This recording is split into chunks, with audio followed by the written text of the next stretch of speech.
I had just started a new job as a marketing manager at a tech company, and he worked as a software engineer at a different firm. He moved to the US from France about 8 years ago and still had this charming accent that, I'll admit, initially attracted me to him. The night we met, he was so different from anyone I'd dated before. He could talk about art, politics, travel, everything. He had this sophisticated air about him that made me feel special when he paid attention to me. Looking back, I should have noticed how he kept steering our conversation to talk about my race, asking questions about my hair, my family background, and my experiences as a black woman. But at the time, I thought he was just being culturally aware and interested. Our first date was at this fancy French restaurant. He ordered for me in French, which I found romantic then but now recognize as controlling. He spent the evening telling me how different I was from other women he'd met in America. He specifically said I carried myself more like a European woman. I took it as a compliment, ignoring how he was basically saying European equals better. Things moved quickly after that. Within 6 months, we were practically living together. He would stay at my place most nights, saying his apartment was too far from work. He started making little comments here and there about my friends and family. He would say things like how articulate my father was, as if he was surprised a black man could speak well. Or he would comment on how my cousin who worked at a bank must have gotten her job through affirmative action. The red flags were all there, but I kept making excuses. When we'd watch movies, he'd complain if there were too many minority actors, saying Hollywood was just trying to be woke. If I called him out, he'd say I was being too sensitive and that in France, people could take jokes about race. The incidents kept piling up. Once, we were at a mall, and a group of black teenagers were being loud and having fun. Bruce grabbed my arm and said we should leave because they looked dangerous. When I confronted him, he said he was just being protective and that statistics supported his concerns. Things got worse in our second year together. We were at our favorite restaurant when our server, a Muslim woman in a hijab, took our order. After she left, Bruce started muttering under his breath about how they were taking over and should go back to their country. I was shocked and called him out right there. He tried to laugh it off, saying it was just a joke and that I didn't understand European humor. The real breaking point started building when my cousin got accepted into medical school. She had worked incredibly hard, maintained a 4.0 GPA, and done extensive research work. At her celebration dinner, Bruce had the audacity to say, loud enough for everyone to hear, that medical schools were really lowering their standards these days for diversity. My entire family went silent. I was mortified. After that dinner, we had a huge fight about moving in together officially. He wanted me to quit my job because he said it wasn't natural for a woman to make more money than her man. When I refused, telling him my career was important to me, he exploded. He called me the N-word and said I was just proving stereotypes about black women being difficult. I left immediately and blocked him everywhere. Over the next few weeks, I learned even more disturbing things. His colleague Lisa reached out to me and shared how Bruce would make racist jokes at work when no people of color were around. He would mock Asian accents and make comments about his black girlfriend being one of the good ones. Another ex of his, an Asian woman, contacted me saying she had a similar experience with him fetishizing her race. Now, through mutual friends, I discovered he's dating Tracy, a black pediatrician who's known for her work in underprivileged communities. She organizes medical camps in minority neighborhoods and advocates for better healthcare access for communities of color. The irony is painful. Bruce has been attending these events with her, playing the role of the enlightened, progressive European man. Last week, our mutual friend Sarah showed me their engagement announcement on Facebook. The ring in the photo is the exact same one he proposed to me with, which I returned when we broke up. It makes me sick thinking about how he's probably making the same comments about her being different from other black women, all while secretly despising her race. I have screenshots of his racist messages, recordings of some of his rants, and multiple witnesses to his behavior. Part of me feels morally obligated to warn Tracy about what she's getting into. She's dedicated her life to helping minority communities, and she's about to marry someone who thinks her people are inherently inferior. But another part of me worries about how this will look. Will I just come across as the bitter ex trying to ruin his new relationship? Tracy and Bruce have been together for 6 months, and he's obviously playing his role perfectly. He's attending her events, supporting her causes, and probably saying all the right things. It took almost 2 years before he showed his true colors with me. Sarah thinks I should tell Tracy everything, but my other friends are divided. Some say I should mind my own business, while others believe Tracy has a right to know before she legally binds herself to a racist. I keep thinking about how I wish someone had warned me about him sooner. Edit, thank you for all the responses. Many are asking why I stayed with him for 3 years despite the red flags. I know it sounds stupid now, But he was extremely good at explaining away his behavior and making me feel like I was being oversensitive. It's embarrassing to admit how long I let him gaslight me about his racism. Update 1. After reading all your comments and thinking it through, I decided I had to warn Tracy. I created a new email account and spent hours composing the perfect email. I included screenshots of Bruce's racist messages, photos from incidents at work, and a detailed timeline of my experience with him. I made sure to include specific dates, locations, and witnesses to show this wasn't just a made-up story from a bitter ex. I sent the email late at night and spent the next 2 days anxiously checking for a response. When Tracy finally replied, her response hit me like a truck. She was furious. Her email was long and defensive, filled with accusations and anger. Bruce, being the manipulator he is, had apparently prepared for this. According to Tracy, Bruce had already told her all about his crazy, obsessive ex who couldn't accept that he had moved on. He painted me as someone who had been stalking him and trying to ruin his relationships since our breakup. He'd even shown her edited versions of our old text conversations to support his story. Tracy said he was completely open about our relationship and how it ended because I couldn't handle his honesty about racial issues. She wrote that Bruce had grown tremendously since dating me. She detailed how he now actively participated in racial justice initiatives, even organizing fundraisers for her medical camps in predominantly black neighborhoods. He had apparently donated significant amounts to minority-focused charities and was learning about systemic racism through books and workshops. What really got to me was when she attacked my career. She said Bruce had told her how I got my marketing position through diversity hiring and suggested that my bitterness stemmed from seeing him with a truly successful black woman. Her words echoed Bruce's racism so perfectly it made me sick. She was already repeating his talking points without even realizing it. After her email, I felt defeated but knew I had to try one more time. I reached out to Lisa, Bruce's former colleague who had witnessed his racist behavior at work. Lisa had recently left the company and felt more comfortable speaking up. She agreed to contact Tracy directly and share her experiences.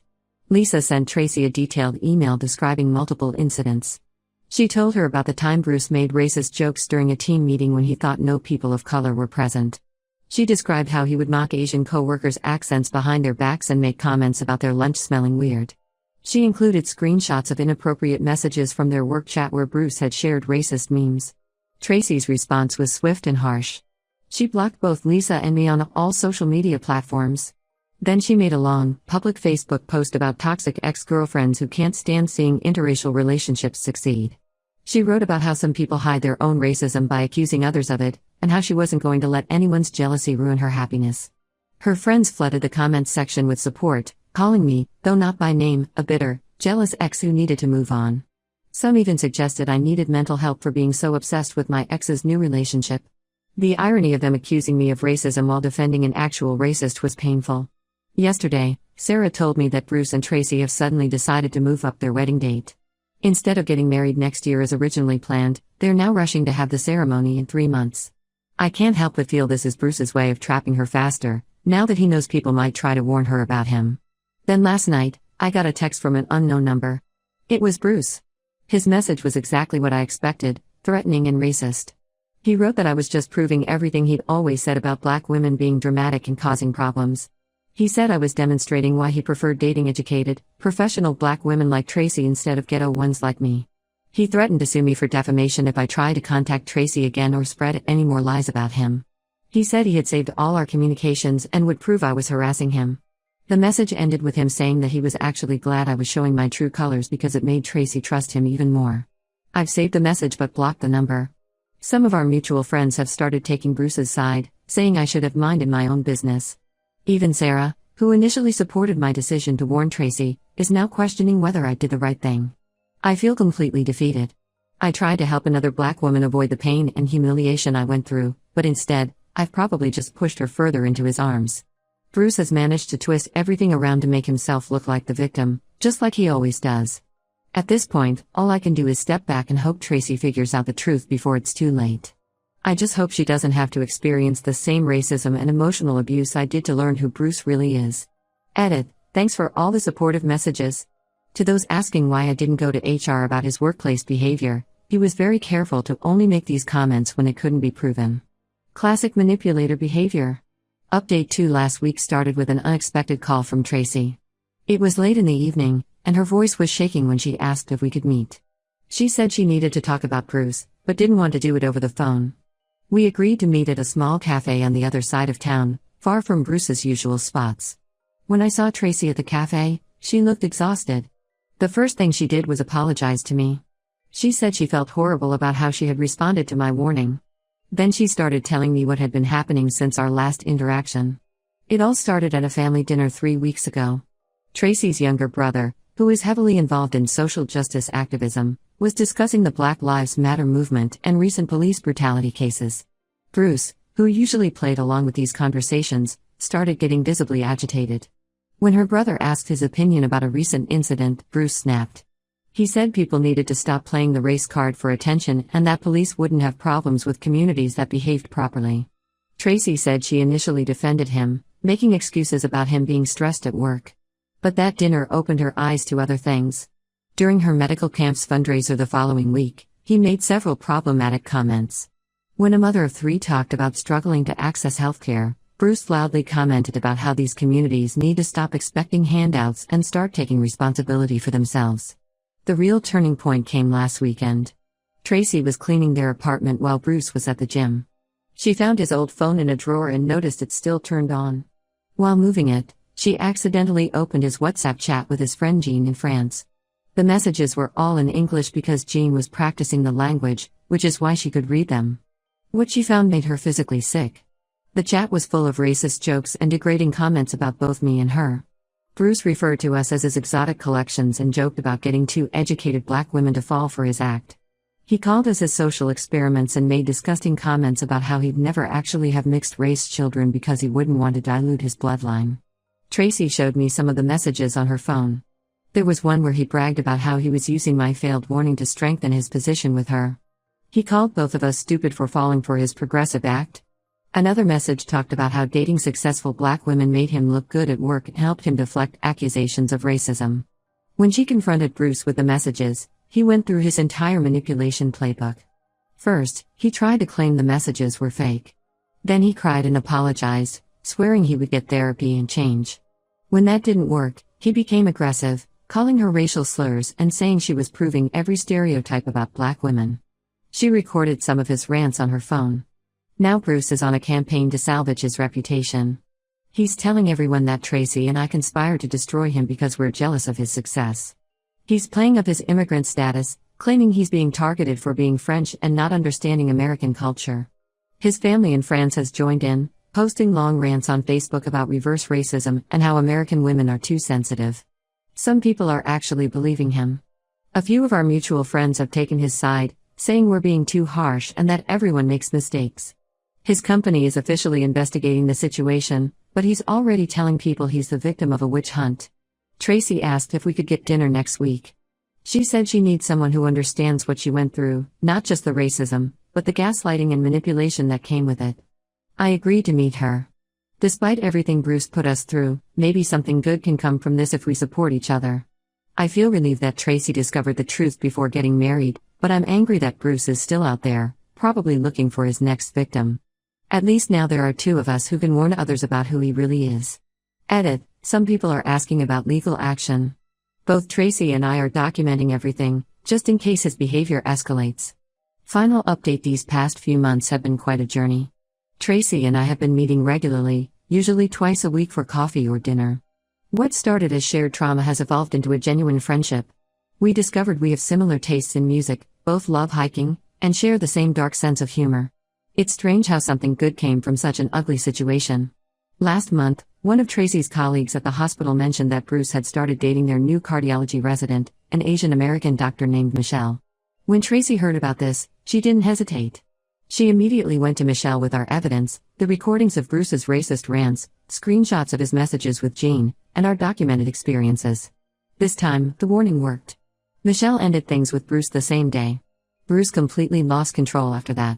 He posted a long, racist rant on Facebook about how minority women in America were conspiring against European men. He used several slurs and went on about racial superiority. His mask finally slipped completely. The post circulated quickly in our social circles before he could delete it. His company's HR department saw the post. They suspended him immediately pending an investigation. After his suspension, more people started coming forward. Lisa wasn't the only one who had witnessed his racist behavior at work. Several colleagues shared stories about his inappropriate comments and jokes. 2 other women of color he had briefly dated also reached out to share similar experiences. His family in France is still defending him. His sister posted a long rant about how American cancel culture is causing him mental health issues. His mother keeps sending aggressive messages to Tracy and me, blaming us for ruining her son's life. We've blocked them all. Most of our mutual friends have finally seen Bruce for who he really is. Sarah organized a group of friends to help us document all the evidence of his behavior. She created a detailed timeline of incidents that showed his pattern of targeting and fetishizing women of color. Even people who initially defended him have apologized to us. Tracy and I decided to turn this experience into something meaningful. We started a small support group for women who've dealt with racial fetishization in relationships. We meet monthly at a local community center, and the group has grown to 15 regular members. It's been eye-opening to see how common this issue is. As for Bruce, we heard he's planning to move back to France. His company finished their investigation and terminated him. He couldn't find another job locally after his racist rant went viral in the tech community. Tracy returned his ring last week, the same one he'd used to propose to both of us. We're planning to sell it and donate the money to the medical camp where Tracy works. Looking back, I'm glad I decided to warn Tracy, even though it initially backfired.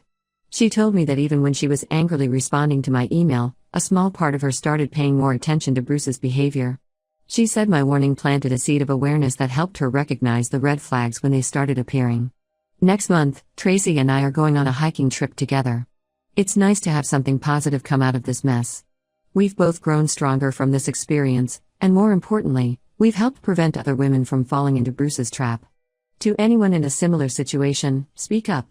You might not be believed at first, but telling the truth is always worth it in the end. Edit, thanks for all the awards and support. For those asking, yes, we got security cameras installed, just in case.